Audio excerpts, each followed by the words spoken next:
तर मुसळधार पावसामुळे शेतकऱ्यांचं प्रचंड नुकसान झालेलं आहे। यावर सुद्धा उद्धव ठाकरे यांनी भाष्य केलेले आहे। सरकारवर जोरदार हल्लाबोल केलाय।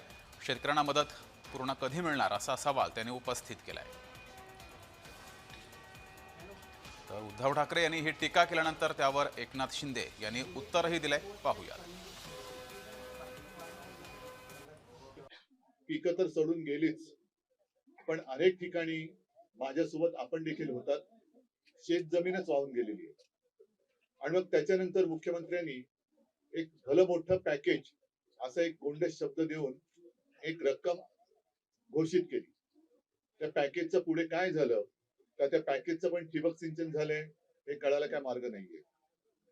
एकूण आता त्यांचा ठिबक सिंचन झालेला दिसतोय। एक हे बघा,